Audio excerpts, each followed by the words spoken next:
thing working? Give me some sound over here. Yeah. The Out of Bounds Show is powered by the award-winning golf courses at Dancing Rabbit Golf Club in Philadelphia, Mississippi.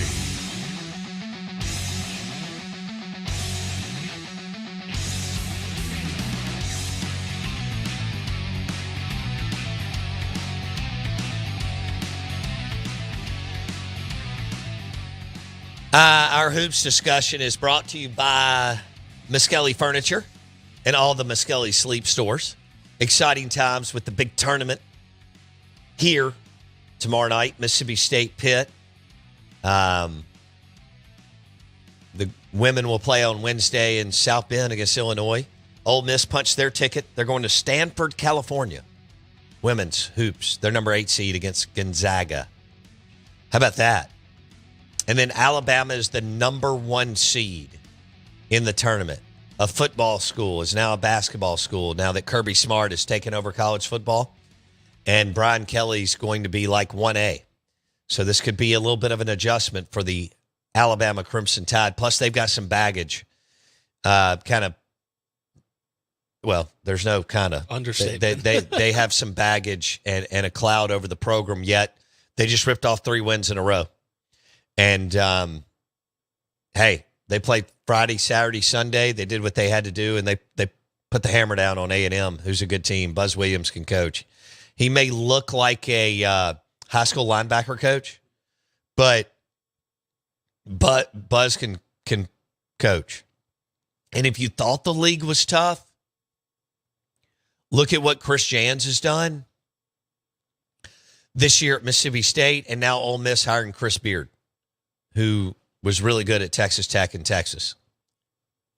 It's just, Rick Barnes, Bruce Pearl, Musselman, Chris Jans, Buzz Williams. I don't know what we have at LSU, and I don't know what we have at Florida. And Missouri coach did a hell of a job this year. He darn sure did. Does anyone care? I'm sorry, what? Well, they do in basketball a little bit. They punched their ticket. I'm just teasing. 8 SEC teams punched their ticket in men's. Calipari, I don't know. I don't know what John's going to do. He seems... There's unrest in the ranks. There's unrest. I don't know what he wants to do. He's making $10 million a year. He's got a mega contract. He's got everything he wants and needs to be successful, but he needs to make another run. He does. They're getting a little antsy up there. He's not on the hot seat, but they are getting antsy in Lexington, and they're not the best team in the league this year, and they weren't last year. So what does that tell you? Alabama's the best team, and then where would you go? A&M, Tennessee. I think Michael White will just be average at Georgia and play that out and make some more money and whatever. Bruce Pearl had to beat Tennessee late to get in. They were on their heels. But they had done enough in the non-conference and early in conference play. So there you go. The LSU guy couldn't get it go. McMahon, yeah. And Golden, is that right? At Florida. But Chris Jans in year one without, I don't think Jans has had as much talent as LSU or Florida. Ooh. That's how good he is. That's how good Chris Jans is. That's an elite coaching job. It is an elite coaching job. You better pay up. I heard he's going to Wichita State. He's not going to Wichita State, and the report that he doesn't like Starkville was absolutely and totally bogus. Absolutely and totally bogus. Not surprising, but absolutely and totally bogus. And I've got to spend some time with him. He's a neat guy. But anyway, so that's where you are. You've got Ole Miss women's in, Mississippi State men's and women's in, and I didn't think Jans was going to the NIT this year, and yet he takes them to the NCAA tournament. And hey, man, if they can find a way to get one more point than Pitt, they play Friday against Iowa State in Greensboro, North Carolina. You talk about the heart of basketball country.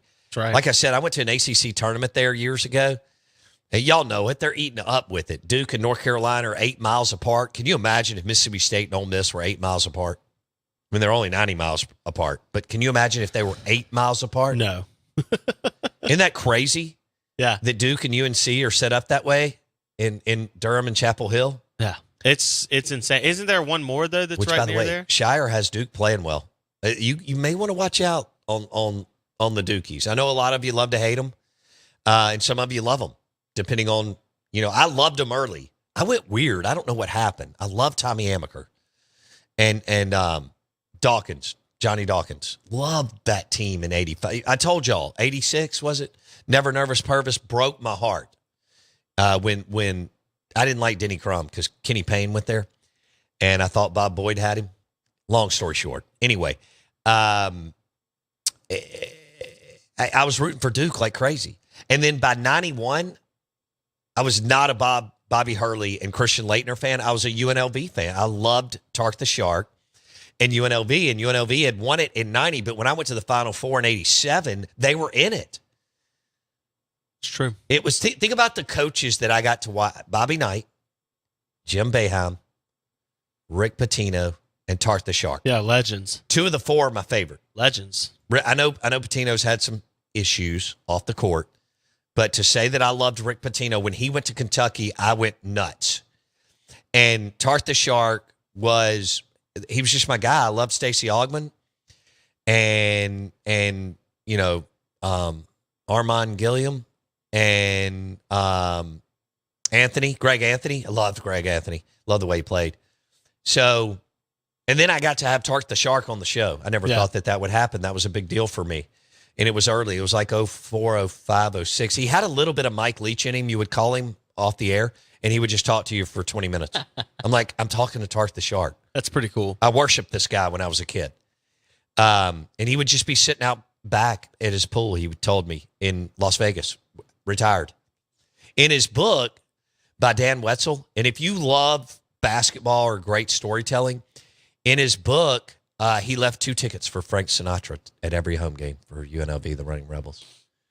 And this is how big a dork I am. The first time I ever went to Las Vegas, we landed, and this company that I was affiliated with at the time had a limo, and I made them take me by the Mac Center before we went to the Strip.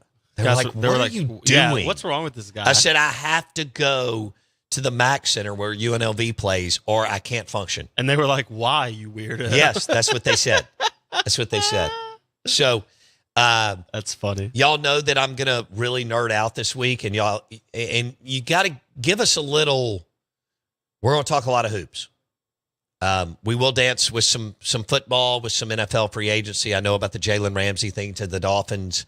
We'll see what Aaron Rodgers is going to do. He says it's not going to take much longer. Well, in the season, he said, I won't hold him hostage. I can't imagine waiting until March, and now it's March 13th, and Aaron Rodgers has been done for 2 months and doesn't have a decision.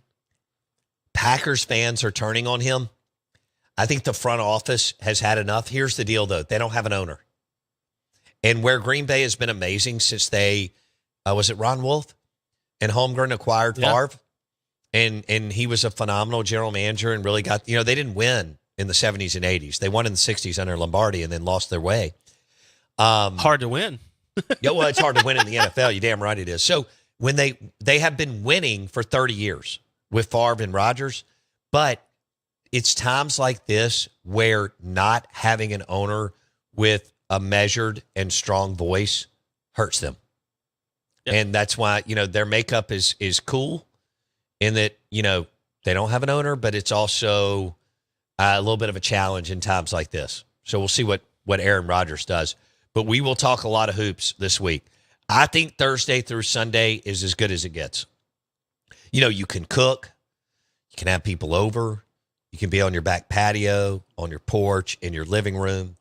I hope you've already called mssmarthomes.com. I did 3 weeks ago. So my man room is ready, and Wendy and the kids are going out of town. So it could get ugly. I could be in warm-ups, hat backwards, and I may watch 97 hours of college basketball. Did you pull a Tom Brady and ask your family to leave so that you could focus? I did.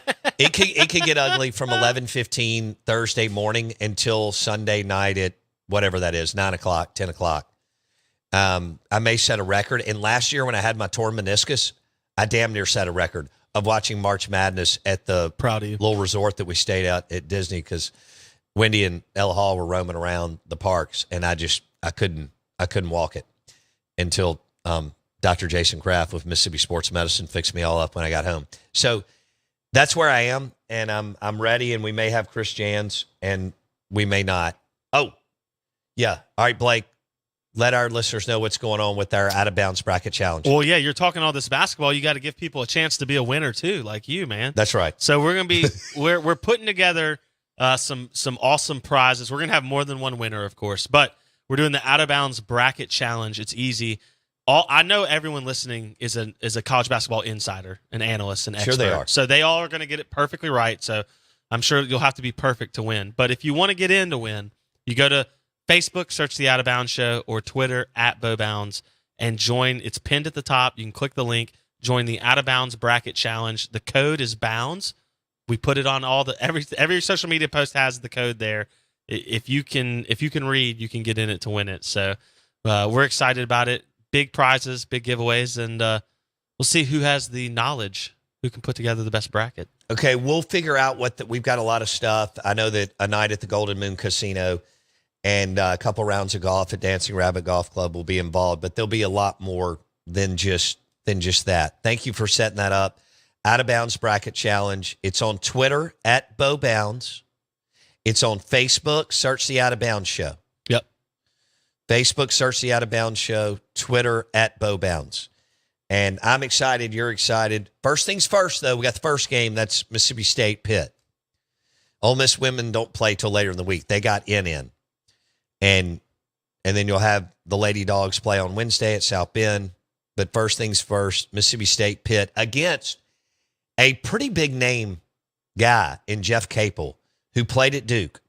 He's not a good coach, but he knows how to get players. Okay? And he has assembled his best team since being at Pitt. One of them being Blake Henson, former Ole Miss player who scored like 30 points against Mississippi State a couple of years ago. Kermit could have used that. No question. But it's a very old team, graduate transfers, seniors. They played a lot of hoop, and a lot of times that matters. Now, look, Tolu Smith's played a ton of ball. DJ Jeffries played a ton of ball. McNair's played a ton of ball. Davis and Shaq Moore have been around, but not to the extent of the Pitt players I just referenced. Your guy, Sean Jones Jr., who may have the most talent head to toe on the team, he could be a guy to watch out for tomorrow night. Maybe a couple of buckets.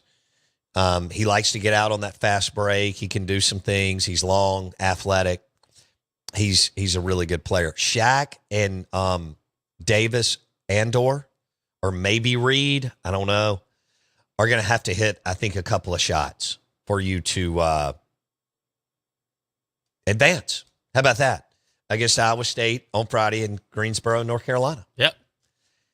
They've proven that they can do it. They just haven't done it consistently. I mean, Shaq and Davis have hit some shots. Yeah. Jeffrey's pretty timid right now on the offensive end. Tolu's been amazing at times. Okay. But now they've got some bigs at Pitt, and they defend really well in the post. So Tolu's going to have his hands full. Which could lead to Cam Matthews doing some things on the offensive end that you really need. But you'll need Tolu to stay out of foul trouble and stay on the floor. I mean, there's no doubt about it. He's going to have, we mentioned it leading up to, I guess we mentioned it leading up to their game against Florida, or maybe after the game against Florida. Tolu's averaging 19 and 10 since that benching in the original Florida game in the regular season in late December. You're going to need that. He's going to have to hit his average in order for you to win, if I had to guess. I think you could be close to right. Yeah, he needs a big game. I don't know how that's going to look, but Tolu's going to have to fill it up. It's not fair to him, but you have to have, he's your quarterback, so to speak, if we want to give it a football Sure. analogy. There's not very many games where you can win a big game and your quarterback play poorly. That's Tolu Smith. You pretty much have to have the baseline of 18-10 or 19-10, whatever it is at, and you better hope other people show up also. Cam Matthews needs to show up. But, yeah, you got to hit some outside shots with Shaq Moore and Davis. Maybe Reed. I don't know. We'll see how that looks as the game unfolds. It's in Dayton, Ohio. Mississippi State versus Pitt, 8:10 tomorrow on True TV. True TV. That's right. Our friend Joe Gatto of Impractical Jokers, formerly of Impractical Jokers, now just doing stand-up, that's Impractical Jokers made their hay on True TV. Yeah. Okay. Hopefully we'll get, boom, I think we got him. The Out of Bounds Show, 105.9 The Zone, ESPN, brought to you by the amazing cigars at Havana Smoke Shop. We welcome in Chris Jans, the head basketball coach at Mississippi State, kind enough to give us a few minutes as they're busy going to Dayton, Ohio. And they made the tournament, and they'll play Pitt tomorrow night at 8:10. Coach, you said that you expected that it was a goal to go to the NCAA tournament, even in your first year with all the transition. You don't remember this, but you and I had a conversation like October and November, and I thought you were crazy. I didn't even think this team was capable of going to the NIT. What made you believe this team could accomplish what they have? Blind faith.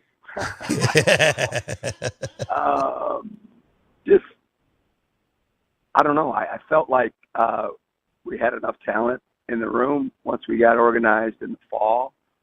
I felt like we had some hungry guys, and at that point, when we visited, the coachability factor was really good. The buy-in and the belief was really good, and certainly I knew, we'd have to play well over the course of a marathon, season that college basketball is. But I just believe that if you set a high expectation and you work like that every day, and if you got a group that's willing to be, selfless and try to be something bigger than themselves, you got a chance in college basketball, or probably most team sports. And, we're a product of that, and, it's been quite a ride.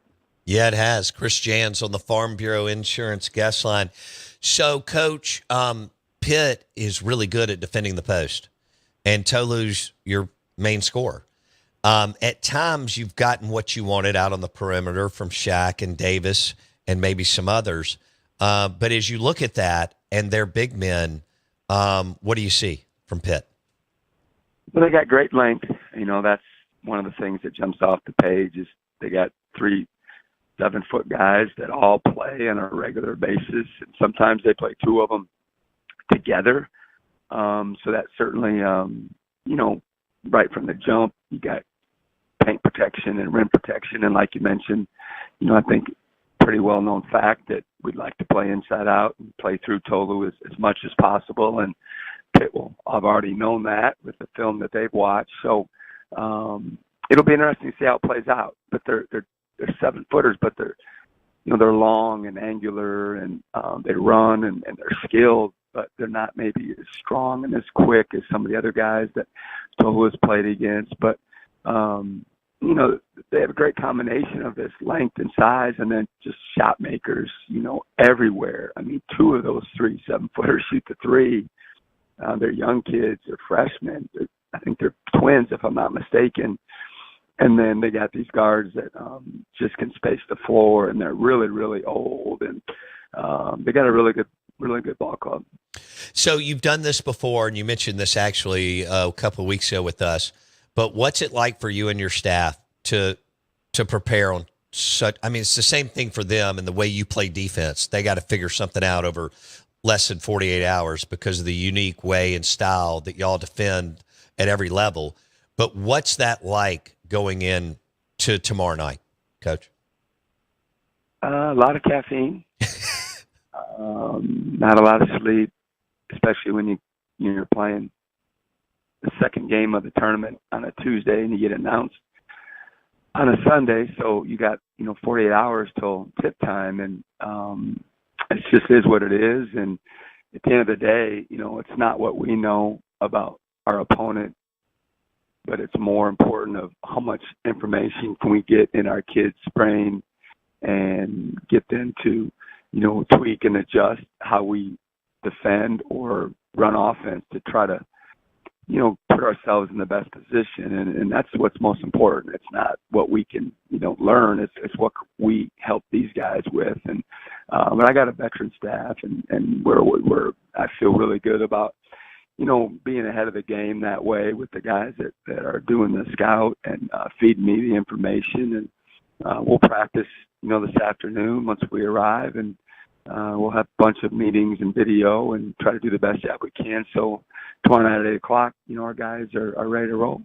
One more before we let you go. Watching Tolu's reaction was pretty cool, even though you got to have the play-in game. What's it like knowing that he's able to do this, depending on what y'all do tomorrow night? But what was that like for you, having only coached him for 1 year? I'm just happy for all of them. I think their response was pretty across the board for all of us. To see your name is always exciting, no matter how many times you get to do it. But for most of those young men in that room, all but one, it was the first time they were able to experience that. And we've got a bunch of guys that have played college basketball for quite some time. But if you look back and watch it, it's like they see their name, and it's a brief moment of pure joy. And then they realize that we're playing, in Dayton in the first four, and we're certainly appreciative of getting selected and excited to be in March Madness. But, it's different. If you play Thursday, Friday, you get a couple of days to marinate in it and prepare, and all the trimmings that come with being selected in March Madness, and everybody talking about every matchup. And there's just that ain't the situation with this group. So, we've had to get in work mode immediately, and they had to get in that mindset of packing and, looking at an itinerary that possibly could, and hopefully, we'll be away for a while. And so it's just an interesting and a different ride when you're this part of the tournament. I bet. Chris Jans on the Farm Bureau Insurance guest line. Coach, we appreciate your time today. Thank you. All right, Bo. Hell State, thanks.